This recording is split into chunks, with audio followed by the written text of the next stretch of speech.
നമസ്കാരം. ഞാനിപ്പോൾ നിൽക്കുന്നത് പള്ളയാട്ട് ശ്രീ മഹാദേവ ക്ഷേത്ര സന്നിധിയിലാണ്. ഇവിടുത്തെ ദേവപ്രശ്ന വിധി പ്രകാരം പുനഃപ്രതിഷ്ഠാകർമ്മം നടക്കുകയാണ്. ഇവിടുത്തെ ഒരു പ്രത്യേകത, ഒരു മനുഷ്യായുസിൽ ഒരു പക്ഷേ ഒരിക്കലും ദർശിക്കാൻ കഴിയാത്ത ഷഡാധാര പ്രതിഷ്ഠയാണ് ചെയ്യുന്നത്. അപ്പം ഈ പ്രദേശത്തുള്ള മുഴുവൻ ഭക്തജനങ്ങളും ക്ഷേത്രത്തിലേക്ക് എത്തുന്നു. മാത്രമല്ല, നാളത്തെ പ്രത്യേകത നമുക്കറിയാം. ഭാരതം ഒന്നാകെ ഉറ്റുനോക്കുന്ന പ്രതിഷ്ഠാകർമ്മം നടക്കുന്ന ആ മുഹൂർത്തത്തിൽ തന്നെയാണ് ഇവിടെയും പ്രതിഷ്ഠാകർമ്മം നടക്കുന്നത്. ഷഡാധാര പ്രതിഷ്ഠ വളരെ അപൂർവമായി കാണാൻ കഴിയുന്ന ഒന്നാണ്. അതുകൊണ്ട് തന്നെ എല്ലാ ഭക്തജനങ്ങളും ഈ ക്ഷേത്രസന്നിധിയിലേക്ക് എത്തിച്ചേരണമെന്ന് അറിയിക്കുകയാണ്. കൂടാതെ ഇവിടുത്തെ തന്ത്രിമുഖ്യൻ്റെ വാക്കുകളിലേക്ക് പോകും. ഭക്തജനങ്ങളെ, നിങ്ങൾക്ക് എൻ്റെ ഭഗവാന്റെ നമസ്കാരം.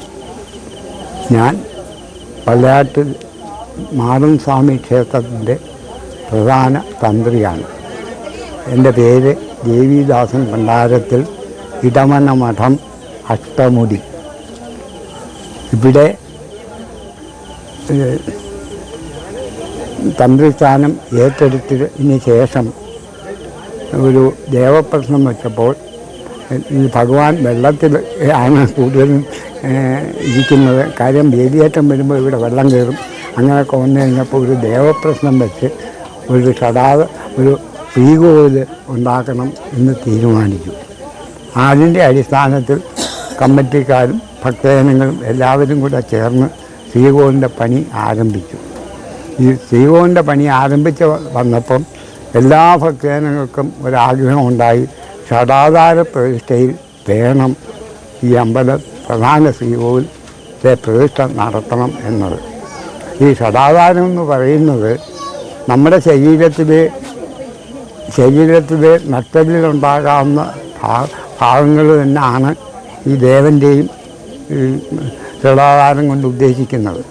ഷഡാധാരം എന്ന് പറഞ്ഞാൽ 6 ഭാഗങ്ങളാണ്.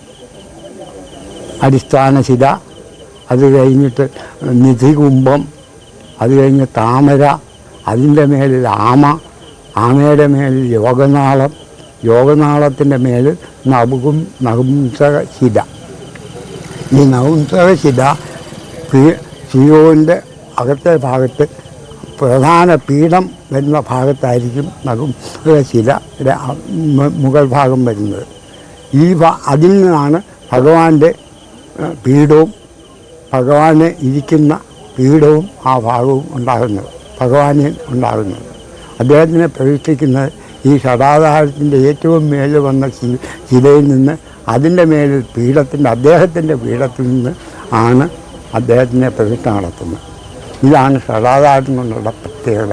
ഇങ്ങനെ ഒരു ഷഡാധാര ക്ഷേത്രം ഉണ്ടായാൽ ആ ക്ഷേത്രങ്ങൾ ഒരിക്കലും നാശമുണ്ടാകത്തില്ല. അതുപോലെ അത് മേലോട്ട് ഉയർന്നു വരത്തേയുള്ളൂ എന്നാണ് നമ്മുടെ സങ്കല്പം. ഈ സങ്കല്പത്തിൻ്റെ പ്രായോഗികത്തെ കൊണ്ടുവരാൻ വേണ്ടി ഇവിടുത്തെ ഭക്തജനങ്ങൾ, പള്ളയാട്ട് മാടൻ ക്ഷേത്രത്തിൻ്റെ എല്ലാ ഭക്തജനങ്ങളുടെയും ആഗ്രഹപ്രകാരം നാളെ എന്ന് പറയുന്നത് നമ്മുടെ അയോധ്യയിലെ പ്രതിഷ്ഠാ സമയം അത് ഏറ്റവും വലിയ പുണ്യമായൊരു സമയമായിട്ട് കണ്ടിരിക്കുക.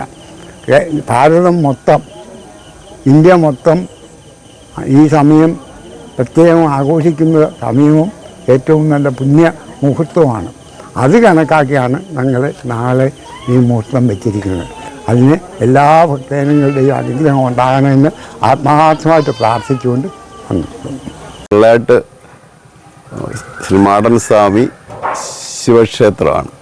ഇവിടുത്തെ ദേവപ്രശ്നത്തിൽ ഈ പുനരുദ്ധാരണ പ്രവർത്തനത്തിന് മുമ്പ് നടത്തിയ ദേവപ്രശ്നത്തിൽ കണ്ടത് ഇത് ഷഡാധാര പ്രതിഷ്ഠയോടുകൂടി പുനരുദ്ധരിക്കണമെന്ന് കണ്ടതുകൊണ്ടാണ് ഇത്രയും ചിലവേറിയ, ഇത്രയും അത്യപൂർവമായ ഈ ഒരു കർമ്മത്തിലേക്ക് ഭരണസമിതി നീങ്ങിയത്. അതായത് ഈ വിഗ്രഹത്തിൻ്റെ അടിയിലെ ഷഡാധാരം എന്ന് പറയുന്ന 6 ഭാഗങ്ങളുള്ള പ്രതിഷ്ഠ ഭൂമിക്കടിയിലേക്ക് പ്രതിഷ്ഠിക്കുകയും അതിൻ്റെ ഏറ്റവും മുകളിലായിട്ട് നമ്മുടെ ശിവവിഗ്രഹം സ്ഥാപിക്കുകയും ചെയ്യുന്ന കർമ്മമാണ് ഇവിടെ നടക്കുന്നത്. ഇത് അത്യപൂർവമായിട്ട് നടക്കുന്ന ഒരു കർമ്മമാണ്. വളരെ കുറച്ച് ക്ഷേത്രങ്ങളിലേ ഉള്ളൂ. പക്ഷേ ഇവിടെ ആ ദേവഹിതം അനുസരിച്ച് ഞങ്ങളിത് ചെയ്യുകയാണ്. അതുകൊണ്ട് തന്നെ എല്ലാവരും സഹകരിക്കുകയും ചെയ്യുന്നത് നമ്മൾ വിചാരിക്കാത്തല്ലാതെ ജനപിന്തുണയും ഭക്തജനങ്ങളുടെ പ്രവാഹമൊക്കെ ഇവിടെ ഉണ്ടാകുന്നുണ്ട്. അപ്പോൾ ഇവിടെ ഇപ്പം നിർമ്മിച്ച് വെച്ചിരിക്കുന്ന നാളെ പ്രതിഷ്ഠിക്കാനുള്ള ഷഡാധാരങ്ങളുടെ 6 ഭാഗങ്ങളാണ് ഈ കാണുന്നത്. ആദ്യമായിട്ട് ഏറ്റവും അടിയിലേക്ക് പോകുന്നത്, അതായത് ഈ ഇതിനകത്തൊരു കുഴിയുണ്ട്. ആ കുഴിയിലായിട്ട് ആദ്യമായിട്ട് ഇറക്കി വെക്കുന്നത് ആധാരശിലയാണ്. ഇത് കൃഷ്ണശിലയിൽ കൊത്തിയ ഒരു ശിലയാണ്. ഈ കൃഷ്ണശിലയുടെ പ്രത്യേകത എന്ന് പറഞ്ഞാൽ അതിൽ ഇരുമ്പിൻ്റെ അംശമില്ല. അതുകൊണ്ട് ഒരു കാലത്ത് അത് തുരുമ്പിക്കുക, നാശം വരികയോ ചെയ്തിട്ടില്ല. തമിഴ്നാട്ടിൽ നിന്ന് കൊണ്ടുവന്ന ശിലകളാണ് ഇതെല്ലാം, കൃഷ്ണശിലയിൽ ഉണ്ടാക്കിയാണ്. അതിൽ ആദ്യത്തേതാണ്, ഏറ്റവും അടിയിൽ പോകുന്നതാണ് ആധാരശില. അതിൻ്റെ മുകളിലായിട്ട് രണ്ടാമത്തെ ഭാഗം നിധികുംഭം എന്ന് പറയും. അതാണ് രണ്ടാമതായിട്ട് ഇതിൻ്റെ മുകളിൽ പ്രതിഷ്ഠിക്കുന്നത്. ഇതിനകത്ത് നിധി കുംഭം പോലെ ഇതിനകത്ത് ഭക്തർ വരുന്ന സ്വർണ്ണ നാണയങ്ങളും വെള്ളി തൊട്ടുകളും ഒക്കെ ഇതിനകത്ത് നിക്ഷേപിക്കുകയാണ്. ഇപ്പോൾ തന്നെ ഒരുപാട് പേര് നേർച്ചയായിട്ടും വഴിപാടായിട്ടും ഇതിൽ നിക്ഷേപിക്കുന്നതിനുള്ള സ്വർണം ഓഫീസിൽ എത്തിച്ചു കഴിഞ്ഞു. ഇന്നും വന്നുകൊണ്ടിരിക്കുന്നു. കുറേ അധികം സ്വർണ്ണങ്ങളും പിന്നെ നാണയങ്ങളും ഒക്കെ വന്നിട്ടുണ്ട്. ഇതിൻ്റെ തുല്യമായ സ്വർണവും നാണയവും വെള്ളിയും കല്ലുകൾ, രത്നക്കല്ലുകളുടെ ചില അംശങ്ങളൊക്കെ ഇതിനകത്തിട്ട് സ്ഥിരമായിട്ടിത് ഭൂമിക്കടിയിൽ തന്നെ നിക്ഷേപിക്കുന്നത്, ഭഗവാന് സമർപ്പിക്കുന്ന ഒരു നിധി കുംഭമാണിത്. രണ്ടാമത് ഇതിൻ്റെ മുകളിൽ സ്ഥാപിക്കും. നിധി കുംഭത്തിൻ്റെ മുകളിൽ അടുത്തായിട്ട് സ്ഥാപിക്കുന്നത് ഈ കൃഷ്ണശിലയിൽ കൊത്തിയ പത്മം എന്ന് പറയുന്ന താമരയുടെ രൂപത്തിൽ 8 ഇതളുകളുള്ള താമരയായിട്ട് കൊത്തിവെച്ചിരിക്കുന്നതാണ് അടുത്ത പത്മം എന്ന് പറയുന്ന ഭാഗം. അത് ഈ നിധികുംഭത്തിൻ്റെ മുകളിൽ സ്ഥാപിക്കുന്നു. എന്നിട്ടത് മണ്ണിട്ട് അത്രയും ഭാഗം വരെ നിറയ്ക്കുന്നു. അത് കഴിഞ്ഞിട്ട് ഈ പത്മത്തിൻ്റെ മുകളിൽ വെക്കുന്നതാണ് കൂർമ്മം എന്ന് പറയുന്ന ശിലയിൽ കൊത്തിയ അടുത്ത ഭാഗം. ഇത് ഈ പത്മത്തിൻ്റെ മുകളിൽ സ്ഥാപിക്കുന്നു. അതിനുശേഷം ഈ പത്മത്തിൻ്റെ മുകളിൽ ഒരു ചെമ്പിൽ തീർത്ത യോഗനാളം എന്ന് പറയുന്ന ഒരു ഭാഗം, അതാണ് ഈ ചെമ്പിൽ തീർത്ത. അത് ഈ കൂർമ്മത്തിൻ്റെ മുകളിൽ നിന്ന് മുകളിലേക്ക് ഉയർന്നു നിൽക്കും. അതിൻ്റെ മുകളിൽ ഒരു ശിലയുണ്ട്, നപുംസക ശില എന്ന് പറയും. അത് ഇവിടെ ശിവൻ പുരുഷനായോണ്ട് ഒരു സ്ത്രീ ലിംഗമായിട്ടുള്ള ശിലയാണ്. അത് ഈ യോഗനാളത്തിൻ്റെ മുകളിൽ സ്ഥാപിക്കുന്നു. ഈ ഇത്രയും 6 സാധനങ്ങളാണ് ഷഡാധാരത്തിൻ്റെ ഭാഗമായിട്ട് നമ്മൾ സ്ഥാപിക്കുന്നത്. ഇനി ഈ ശിലയുടെ, അതായത് മുകളിലിരിക്കുന്ന ഈ ശിലയുടെ അതിൻ്റെ മുകളിലായിട്ടാണ് വിഗ്രഹം സ്ഥാപിക്കുന്നത്. ശിവലിംഗം ഇവിടെ ഇരിക്കുന്ന, നമ്മൾ ആരാധിച്ചുകൊണ്ടിരിക്കുന്ന ശിവലിംഗം ഇതിൻ്റെ മുകളിലാണ് സ്ഥാപിക്കുന്നത്. അതിനുശേഷം ഈ ക്ഷേത്രം കൃഷ്ണശിലയിൽ തീർത്ത ഭിത്തി കൊണ്ടും അതിൻ്റെ മുകളിൽ തടി കൊണ്ടും ഉള്ള മേൽക്കൂരയും അതിന് മുകളിൽ ചെമ്പ് തറച്ച മേൽക്കൂര, ചെമ്പ് പാകി മനോഹരമാക്കിയ ഒരു ക്ഷേത്രമാണ് ഇപ്പോൾ നമ്മൾ വിഭാവനം ചെയ്ത് പണി നടന്നുകൊണ്ടിരിക്കുന്നത്. അപ്പോൾ നാളെ നടക്കുന്ന ഈ കർമ്മം വളരെ അത്യപൂർവമായ ഒരു കർമ്മമാണ്. 140 അടി താഴെ നിന്ന് പിന്നെ പില്ലറിൽ നിർത്തിയിരിക്കുന്ന ഈ ക്ഷേത്രമാണ്. മണ്ടോത്തുരുത്ത് മുങ്ങിയാലും ഈ ക്ഷേത്രം ഇവിടെ നിലനിൽക്കും എന്നുള്ളതാണ് അതിൻ്റെ നിർമ്മാണത്തിൻ്റെ പ്രത്യേകത. കല്ലട റെയിൽവേ പാലം പണിഞ്ഞിരിക്കുന്നത് പോലെ പാറയിൽ നിന്ന് കെട്ടി ഉയർത്തി കൃഷ്ണശിലയിൽ തീർത്ത ക്ഷേത്രമാണ്. അതിനകത്ത് ഷഡാധാരം. അതുകൊണ്ട് വളരെ അത്യപൂർവമായ നിർമ്മാണ ശൈലി നമ്മൾ അവലംബിച്ചിരിക്കുന്നു. അതെല്ലാം ഭഗവാന്റെ ഇംഗിതം അനുസരിച്ച് ദേവപ്രസന്നത്തിൽ കണ്ടതുപോലെ ചെയ്യുകയാണ്. എന്താണ് ഷഡാധാര പ്രതിഷ്ഠ? പ്രതിഷ്ഠ എന്നതുകൊണ്ട് എന്താണ് ഉദ്ദേശിക്കുന്നത്? നമ്മൾ ക്ഷേത്രങ്ങളിലെ വിഗ്രഹങ്ങളെയാണ് പ്രതിഷ്ഠ എന്ന് പറയുന്നത്. അപ്പോൾ ഷഡാധാര പ്രതിഷ്ഠ എന്നത് പേര് സൂചിപ്പിക്കുന്നത് പോലെ തന്നെ 6 ആധാരങ്ങൾ കൊണ്ടുള്ള പ്രതിഷ്ഠ എന്നോ 6 ആധാരങ്ങൾക്ക് മുകളിലുള്ള പ്രതിഷ്ഠ എന്നോ പറയാം. മനുഷ്യ ശരീരത്തിന് തുല്യമായാണ് ഓരോ ക്ഷേത്രത്തിലെയും ഘടന. ശ്രീകോവിലും ചുറ്റമ്പലവും പ്രദക്ഷിണ വഴികളും ചുറ്റുമതിലുമെല്ലാം ക്ഷേത്രത്തിന്റെ സ്ഥൂല ശരീരമായും ശ്രീകോവിലിനുള്ളിലെ വിഗ്രഹ പ്രതിഷ്ഠ സൂക്ഷ്മ ശരീരമായും കണക്കാക്കുന്നു. മനുഷ്യ ശരീരത്തിൽ 7 ശാക്തിക ചക്രങ്ങളാണുള്ളത്.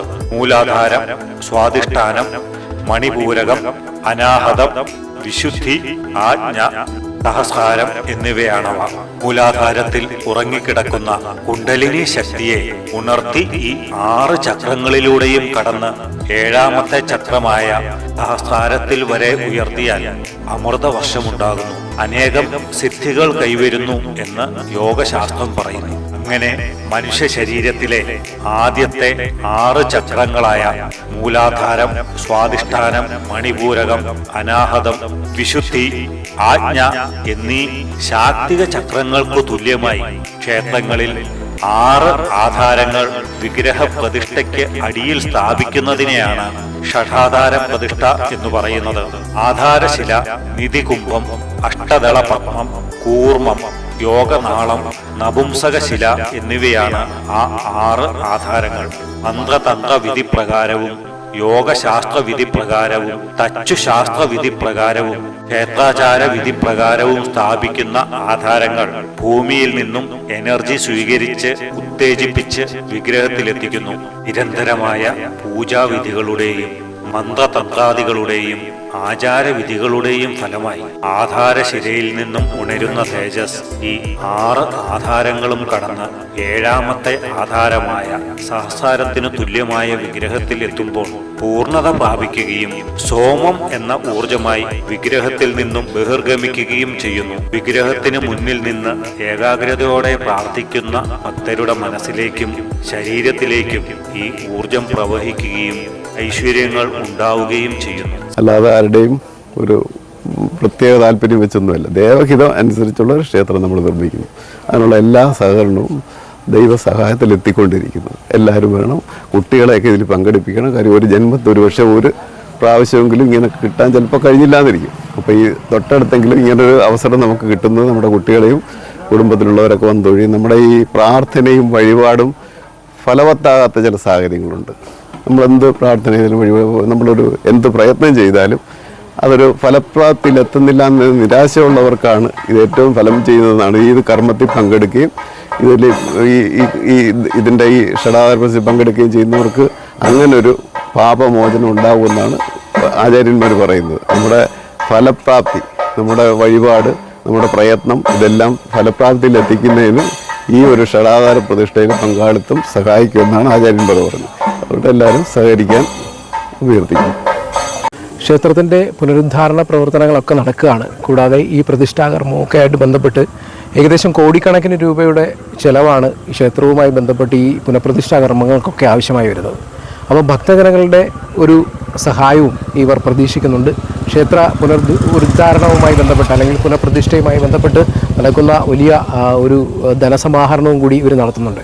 ഏതായാലും ഭക്തജനങ്ങൾ ഈ ക്ഷേത്രത്തിലേക്ക് നിങ്ങളുടെ സംഭാവനകൾ കൂടി നൽകണം. കാരണം ഈ പ്രദേശത്തിനാകെ അഭിമാനവും ഈ പ്രദേശത്തിനാകെ സംരക്ഷണവുമായി മാറുന്ന ഒരു ക്ഷേത്രമാണ്. ഭക്തജനങ്ങളുടെ ഉദാരമായ സംഭാവനകളാണ് ഒരുപക്ഷെ ഈ ക്ഷേത്രത്തിൻ്റെ പ്രവർത്തനങ്ങൾക്ക് വേണ്ടിയിട്ട് വേണ്ടത്. അതുകൊണ്ട് തന്നെ എല്ലാ ഭക്തജനങ്ങളും ഈ ക്ഷേത്ര നിർമ്മാണത്തിനാവശ്യമായ സംഭാവനകൾ കൂടി നൽകണം എന്നുകൂടി പറയുകയാണ്.